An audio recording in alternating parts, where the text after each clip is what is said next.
on, you bastard! Brought to you by supporters who probably have better taste than this schmuck.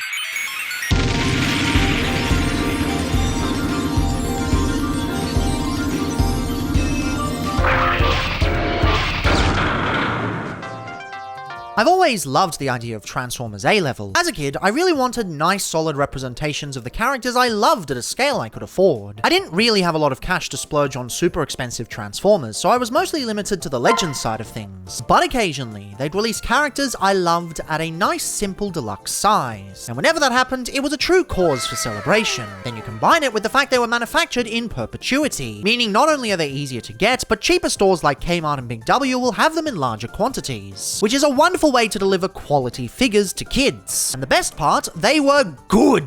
Prime was genuinely a delightful figure, not a list contender or anything, but a damn good Optimus Prime nonetheless. And Bumblebee finally delivered on the promise of a proper Unification era Chug Bumblebee.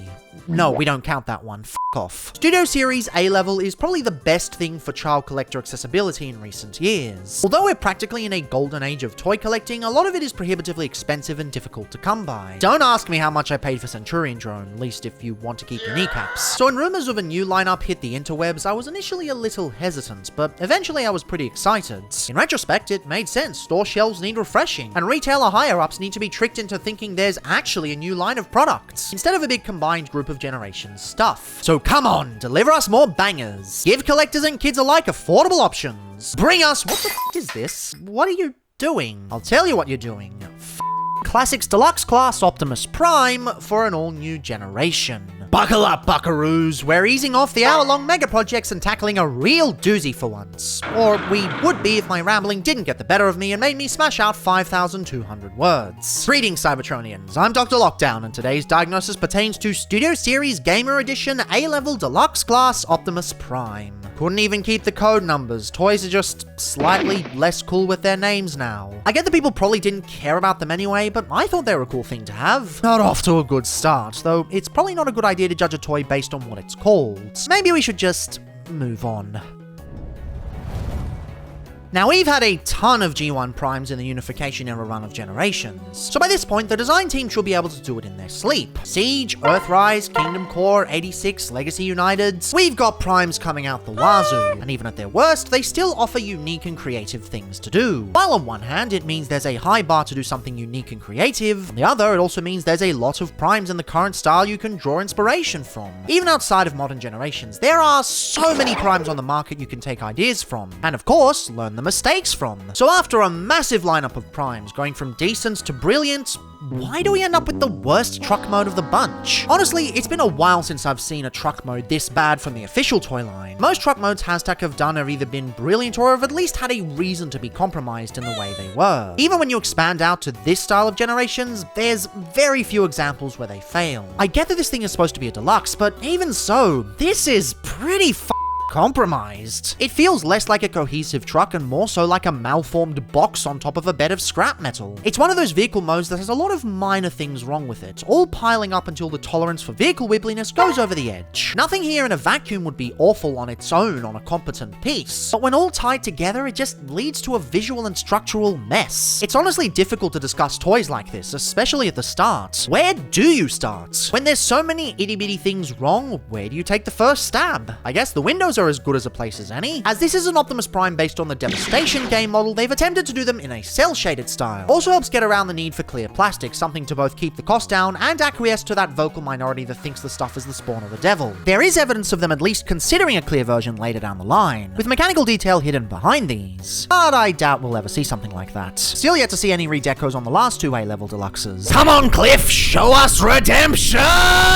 While personally I've always preferred clear plastic windows, I've got plenty of Primes that already do that. I'm set, I don't need to worry, and I'm open to Primes using opaque windows at this point and still looking cool. And they're already off to a good start, using a lovely purpley blue instead of that god-awful baby shade they keep insisting on using. Oh yay, let's re-release the pack of Autobot cars everyone's been asking for, only we give it the cheapest window color imaginable. Although they've improved the shade choice, it still unfortunately ends up looking pretty cheap. Most of it comes down to the fact it's using paint cutouts instead of tampograph. You've got a white background with a blue overlay. For something this precise, precise, the cutout just can't work on such a small scale. When you have the undercoat become the overcoat, it's just not going to be done well. But then you combine it with the fact that the white plastic looks really cheap and washed out, and it ends up looking more sploogey than cell shady. I appreciate they've tried to mimic a specific instance of the character design, even if the textures purposefully change in different circumstances. Also, who is willing to bet this was chosen because it's how he looks on the wiki? No, not that wiki, the other wiki, with all the dark patterns and data theft. But like, they already knew how to do this properly back in Siege. Even ignoring the greater extent of that cell shading, why make something worse? You then scoot down on the bottom and you can start to see the full extent of the cheap color choice. The off-white plastic just looks really cheap. Complain all you like about the faded one of the last A-level Prime. At least it had a pearlescent finish. This is just blech. Almost looks like the plastic ape face had years ago, though not quite as bad. It just looks and feels incredibly cheap. And if I'm being quite honest, the other shades do as well. While the blue at least looks good, the red seems almost UV faded with how desaturated it is. And all three shades honestly feel pretty shitty in terms of plastic quality. The closest comparison would have to be how the figures felt back in Combiner Wars, a time I really don't want to go back to. Hand feel isn't everything on a figure, but when combined with how cheap it looks, it just feels like you've been ripped off. Plus, when you consider just what you can buy for the same price, why is this acceptable? Then you get to the cohesion, and it just flat out isn't there. The legs I can forgive. Better Optimi have had far worse leg conversions. And this at least opted to include a trailer hitch. Nice little feature including the lights under the feet, even if they're practically impossible to see. Goes to show that however poorly this figure turned out, at least some of the detail sculptors cared. Also nice that the back is compatible with the King Rise trailer, especially since they just reissued the damn thing. Good choice. Wouldn't make much sense to use the 86 trailer, as that would be way too much. The 86 trailer also works. I don't know why this is a thing, but cool, I guess? But yes, the legs, sure. Okay, I've seen way worse. But why the f*** would you mess up the front of the truck? Pretty much only the top third fits together. The further down you go, the worse it gets. And even then, the top third gives you the sloppiest Autobot symbol I've seen recently. Okay, the second sloppiest Autobot symbol. Both misaligned and with plenty of overspray. Did they seriously spray all of this shit instead of using tampergraphs to save cash? Don't tampergraphs save cash when used instead of paint? Like on the Blockies releases? Also, fun facts, this video was going to be Blockies Bonanza 3, but, writer's block. Whoops. Let me just instead hammer out 5,000 words on a random Studio Series figure in a night. Autism go burr. The arms barely cohere, with massive chunks chopped out at the back and fist hinges that don't blend in with the rest of the body. And that would all be fine if it weren't for the absolute shit show that was the bottom third. Scaffolding a set of gas canisters, basically no wheelhouses, and a massive mess of hinges and gaps where the bumper section is supposed to be. This isn't a truck cab, it's 2/3 of a truck plastered on top of some legs. Even the Core Class did it better than this. What the hell happened? Can't even use accuracy as an excuse because the game model actually featured fully modeled wheel housing. This is purely an engineering or budgetary kerfuffle, and given the lack of paint on this thing, it's probably the latter. Unlike the previous A-level figures, there is barely a lick on this thing. I get that a lot of it was probably sucked up by the windows, but like, where is everything? Where are the stripes? Don't give me accuracy as an excuse. The game model had stripes, and as its own thing, it just feels really bland. Though honestly, I'm not sure more stripes would have fixed this thing. Accuracy aside, it might have clashed with the messiness of the truck cab. Besides, they absolutely would have made it the same shade as the lights and wheels. This and the yellow are the only two other not mentioned colors on show, and said pearlescent white is really cheap. It's like they're trying to go for the effect seen on one Optimus Prime and Legacy Soundwave, but without that shiny effect, it just ends up looking like that liquid paper stuff high school students would always sniff, preparing them for a life of drug abuse. And yet, as shitty as the paint is, and as shitty as the plastic is, he has pinned wheels? Why does he have pinned wheels? Great, he rolls exceptionally, but everything else is just complete and utter shit. One thing you won't see me complaining about, though, is the weapon storage.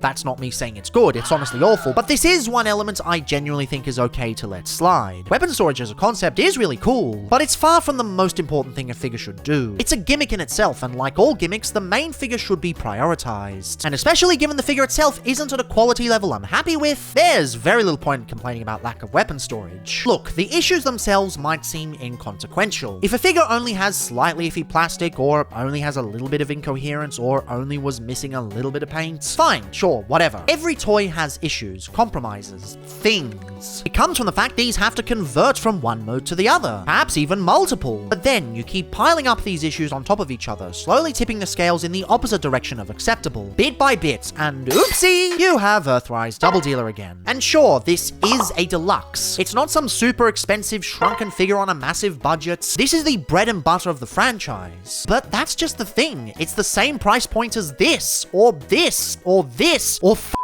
this. A-level Prime will be sold at the same price point as all of these. The only difference is Hasbro will likely take a bigger cut of the profits on Devi Prime here. They're basically pulling an Authentics, which, believe me, we'll get to one day later down the line. It's easy to dismiss small issues if there's a couple of them, but when they pile up to such a massive level, I'm afraid it just gets too much for me. Especially when most stores charge $40 for this. It's essentially the same situation as the old Classics Deluxe Prime. Compared to all the other deluxes on the market, it just doesn't reach the same level. But why should it? It's an Optimus Prime. People will buy it anyway. Well, that's unfortunately why I'm here. I'm not going to sit around and let people just write all the issues off, just because in a vacuum they would normally be alright. This alt mode isn't okay, and I'm tired of pretending it is. And it's not like the transformation is any better. It's one of those weird sort of conversions where hypothetically everything should work, but unfortunately it just doesn't. It is not the worst Optimus Prime transformation I have ever done. I have handled way worse in the past. But it is quite finicky, and because of the plastic quality, it is very icky. Hand feel is very important for chug figures because they are toys fundamentally. They need to feel good to mess with, especially deluxes. But no, does not seem like the designers got the memo. Now, the first thing you want to do after removing the weapon is fold in these bits into the legs. I still don't know why they did this. It seems like a very half-assed attempt to get rid of the wheels. I mean,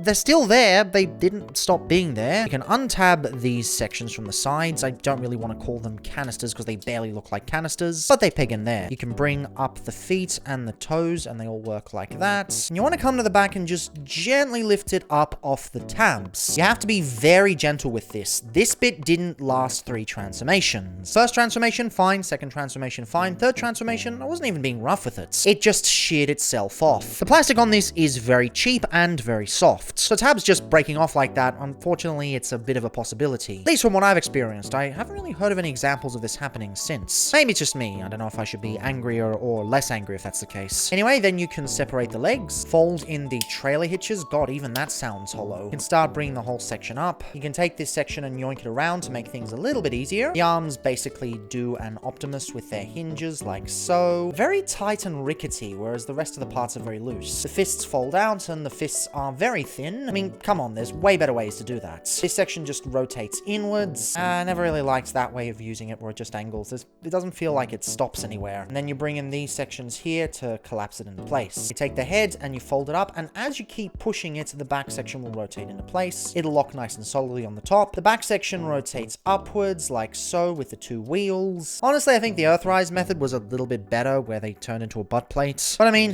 deluxe, I'm not really that fussed about it. And last but not least, you rotate the head around. And of course, you untab the feet. So they get their nice fancy ankle tilts. Look, again, I'm not going to pretend this is the worst Optimus Prime transformation I've ever come across. This channel's been around for practically 10 years. There's been way worse. But it does feel off ever so slightly. The joints just feel rickety in places, way too tight in others, way too loose in others. Bits shear themselves off because the plastic is way too weak. And above all else, it's just not fun. It doesn't push you to engage with it. It doesn't make you want to keep coming back to it and flipping it back and forth. It's the one Unification era Optimus Prime that I don't think I'm going to be transforming again. And I can definitively say that because for this video, I had to go back and transform each one for different comparison shots. And this is genuinely the only one I don't like. The Kingdom Core, well, this is the Legacy version, but the Kingdom Core comes close. But even then, it's still tolerable. This is just bad. I'm sorry, but people saying, oh, it's just a deluxe, oh, it's okay. Have you seen what deluxes are like these days? How fun they can be? Come on, we're living in a golden age of toy design. Transformers action figures are better than they have ever been. And this just isn't up to the standard of those other action figures. Demand better. Don't settle for less just because it's there and accessible. You should have better. You deserve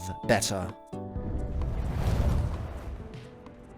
this Prime. I feel like I'm seriously going crazy. One thing I always try to do is see things from a different perspective. Try to see why someone would enjoy something, even if only to rationalize why I disagree. But here, I just don't get it. Is it because it's a deluxe Prime that's available on shelves right now? Did we not just get an amazing one? You know you don't have to gravitate to the new version just because it's available for pre-order. If that were the case, the crew lawsuit in the EU wouldn't be a thing. You also don't need him just because he scales better with the upcoming SS86 Devastator. Yes, the two will be more in scale, so you can recreate the famous intro. But for that, I'd like to introduce you to this little thing called Core Class. Sure, it lacks the cell shading, but it's not like the cell shading on Devi Prime is particularly all-encompassing either. Now, while I'm not an accuracy buff, it's important to clarify whether this guy is accurate or not so that how I proceed with my criticisms makes sense. And that puts forth the question, is he actually accurate? Well, yes and no. It really depends on whether you see Prime for the forest or the trees. Actually getting close. The mechanical detail is pretty close. He's flat in all the areas he's supposed to be and lined where the game model uses lines. Even the thighs have the exact same lines from the textures. Not that you can see them with how washed out the off-white plastic is. They've even included that tiny blue section on the crotch, which is a detail nobody would have noticed. I surely wouldn't have, contrary to sponsorship offer belief. I'm not that kind of toy reviewer. But zoom out and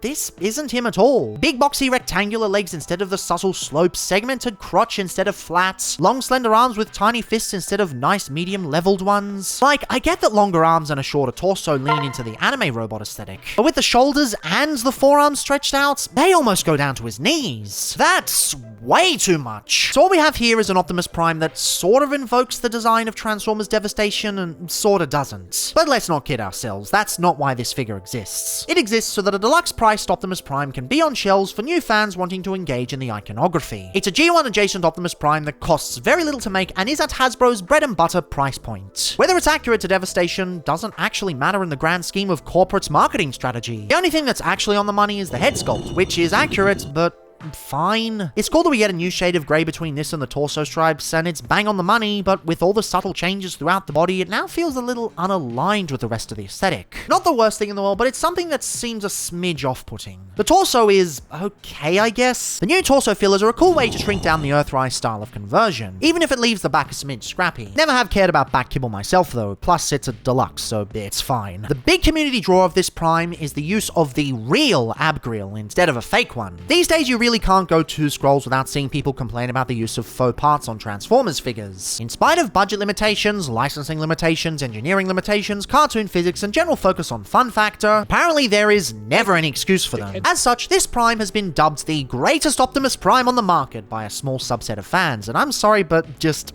no. Of course, that's not because using real parts are bad. It's just that this Prime is iffy and happens to use real parts. Their use here is neither a positive nor a negative, it's just a thing to note that may make some people more invested in this figure. Of course, being cast in this shitty cheap white plastic is something I can criticize. So, this white plastic is a bit the legs are kinda not gonna lie. The waist is sculpted okay, albeit not accurately at all, but the yellow paint is typical yellow application. As a quick refresher, since the last time I properly explained was Zeta Superatron Mini, yellow and red are the most difficult paint colors to do. Whenever you try, they become wispy and sorta just trickle down the plastic. You have to start with a base coat of white, which fortunately this plastic already is, and then apply multiple thin coats one at a time. Just do one and call it a day, and well, this is the end result. Wispy paint that looks both inconsistent and cheap. If you're gonna do yellow, put in the effort. Actually apply multiple coats. I mean, it's not like A-Level has already done this properly, right? Come on, do better. Moving down to the thighs, the choice of white plastic washes out all the carefully crafted game-accurate line work. The intent is to mirror how he looked in the game, but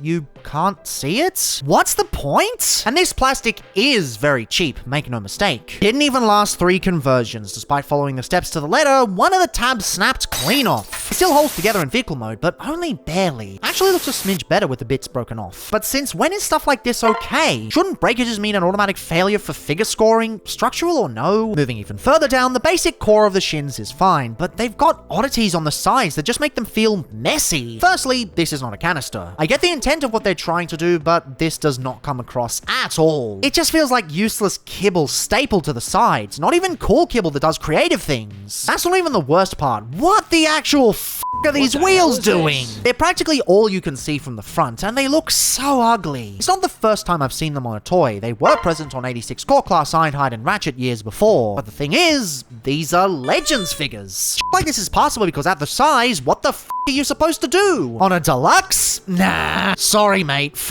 off. Seriously, just leave them swept to the back. Tons of primes already do this. It's fine. And the thing is, it honestly would have made everything way better. You could have eliminated these massive gaping holes in the insides of the calves. Not saying this hollowness is bad or anything. It's way better than it looked in the renders. But like, it's just changing things for the sake of changing things. I'm all for doing new and cool engineering styles of Optimus Primes. Look at the new MP coming out. Looks great. But here, it's just like, why? I can't even tie it back to any specific design or engineering style because Shuhei Umezu is a bit of an enigma. He doesn't have a clearly defined method of designing figures. He's done killer releases like Bumblebee RC, Rise of the Beast Optimus Primal and Mirage, Transformers 1 Optimus Prime, Legacy Evolution, Liar Convoy and Beachcomber, the Legacy Dinobots and most of the retooling on the Star Raider collection. But by the same token, he's also done the heavily disliked Gamer Barricade, even if I have a soft spot for it, the deeply disappointing recent Insecticons, and the abysmal Core Class Laserbeak. None of these toys really have much in common. There's not really a through line that leads to Devastation Prime. It just makes me wonder why he bothered with this leg transformation system at all. Ah well, they're not the worst legs I've seen in recent generations, but at the same time, this is what? The 6th Unification era G1 styled Optimus Prime so far? All the work's already been done. Why not rely on it? You know what this actually reminds me of? Classics Deluxe Optimus Prime. It's a toy with weird proportions, basically only G1 adjacent so kids can see the iconography and ask their parents to buy it, has a head that doesn't match the rest of the body, uses a real grill and has fans defending it for that reason, and massively compromises on one mode for the sake of the other. So, which mode it focuses on is switched. Honestly, wouldn't be surprised if they designed the robot mode first and worked backwards, unlike how most figures are done. Now, I'm not going to say that this figure is on the same level of shit as that piece of shit, but I do wonder how positive the view will be on him in years to come. There's been plenty of toys that have started out with positive perception and eventually had such soured in time. So this very much could fit into that category. Not sure, no gut feeling on this either way. Maybe I'm just alone on my stance with this Prime. Accessory-wise, it's bad. Oh, looky here, another Matrix. I don't know if I've said this in any proper capacity, but seriously, the amount of figures being packaged with these things is overkill. Even when the designs don't originally come with any. Oh looky, we included one anyway. And it's only going to get worse with Age of the Primes. Fuck me dead. Now, I'm not sure if Devastation actually used the Matrix in any plot form, as I haven't played that far yet. But like, was it really necessary on a deluxe? When it makes sense and is baked into the original figure functionality, like Legacy Prime reinterpreting the pilot seat into a Matrix cavity, sure. But this doesn't add shit. It just takes away. It's completely unpainted, washed out by the shitty white plastic, and borderline impossible to get out. But oh look, at least he has tabs to plug into the hands. Shitty hands that are way too small for the rest of the body. Like, why bother if it's just going to take budget away from everything else? Especially on a new mold, not even a retool. What's the point? Then the Energon-Axe. Yippee, it's still shit. Due to the lack of sprues, it's basically cast in red plastic and sprayed entirely in yellow. It's painted better than the waist section, but I still have to wonder, why? Why did you sculpt in the motion lines? It just looks cheap and tacky. I get that being a game done by Platinum Games, Devastation is very, filled with motion. But you gotta translate this stuff into toys properly. Motion lines and blast effects are cool when they're optional, not when they're mandatory. I'm not asking them to bring back blast effects.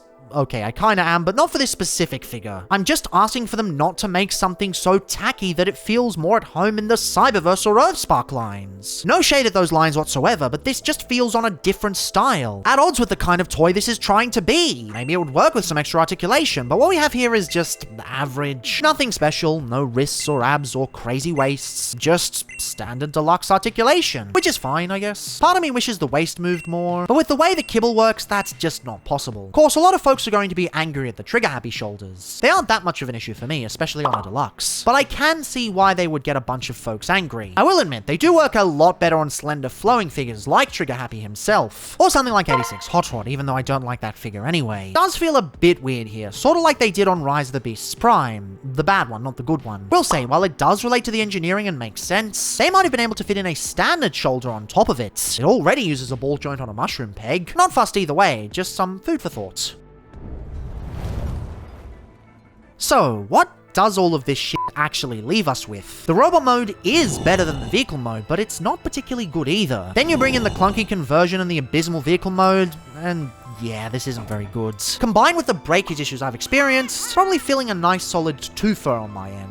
I realize not everyone will experience the breakage issues I have. It's far from a Grapple or Weird Wolf situation, or heaven forbid last review's topic, but from what I've experienced, that score feels right to me. Thing is, why do I feel way more angry than a 2 out of 5 figure should evoke? Well, really it's 3 things. Firstly, as mentioned before, this is the 6th attempt at a G1 styled Optimus Prime within the unification era of Chug so far. Yes, it's a Devastation homage, but really that's adjacent to G1, just as Siege was, or something like Classics was. This is a G1 Optimus Prime, and quite frankly, it comes across as amateurish. It holds more in common with a middling third-party Legends attempt than it does with a modern mainline Optimus Prime. And no, the price point doesn't excuse it. We've had a deluxe Optimus Prime literally last year, and honestly, I'd even put this fellow below the previously released core class figure. The price point shouldn't be separated from the conversation entirely though, because point number 2, it just isn't up to the same standard as literally anything else at the same price point. You go onto shelves right now and look at what's there, and I don't think there's much that's as bad as this is. Not even fiends like that Barricade retool, or weirdos like Hatchet. This doesn't even feel like it's worth the deluxe price you'd pay these days. It feels hollow, cheap, lifeless, and undercooked as something you get 10 years ago in Combiner Wars. Apologies if I've accidentally made a good chunk of people watching this feel super old. I'm not happy about it either. Devastation Prime simply isn't up to the standard other figures currently out are. Yes, figures are priced by wave, and yes, corporate often decides wildly different budgets for figures, often on a whim, but the end result is still the same, is still shit.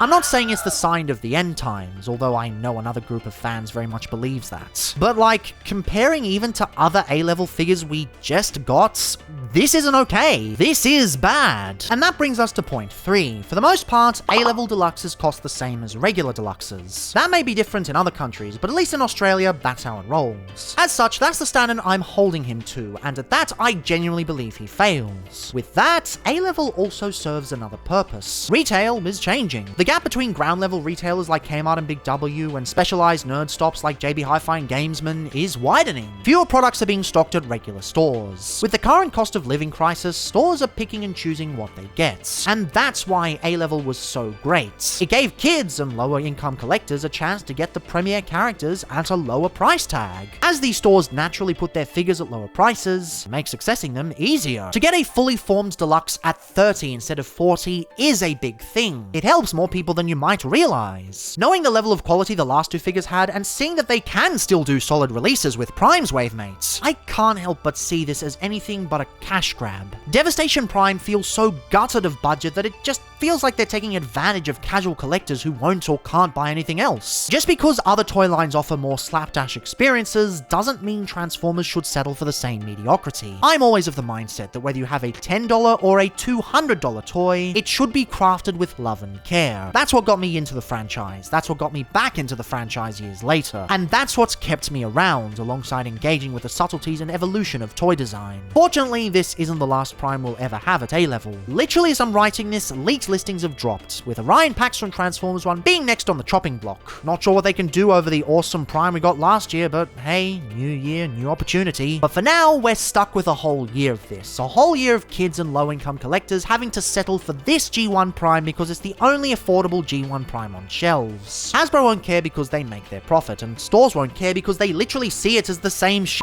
Hell, my partner tried to order last year's A-level release and received this instead. Because what's the difference? I'm not one to pointlessly complain about figures when they're inconsequential. We're genuinely in a golden age of collecting right now, and to claim otherwise is just pointlessly pessimistic. But I do genuinely believe this is a corporate cash grab. Gutted of what it could have been just so corporate can take a higher profit margin. It's not even Devastation in their eyes. It's another cheap rubbish G1 Prime to sucker the kids and recently returned adults in. Because why would you put in effort into reigniting the love with fans from the game? A game that can't even be accessed anymore. Why try when it's a G1 Optimus? What's even the point? But as always, fandom public consciousness is a conversation, so drop your thoughts on how successful this Prime was below. Do you think the criticism is valid, or is there a secret brilliance hidden within? Should Devastation be given love and respect, or is it a fool's errand? Do you think it'll ever actually come back in greater capacity, whether through more toys beyond what we know about, or a re-release of the game? Could certainly use a remaster. The PC version simply refuses to accept key remapping. Do you have any idea how frustrating it is to be told just buy an Xbox controller? Like, no, my Switch Pro controller is already very comfy. Why would I bother? Also, as a side note, it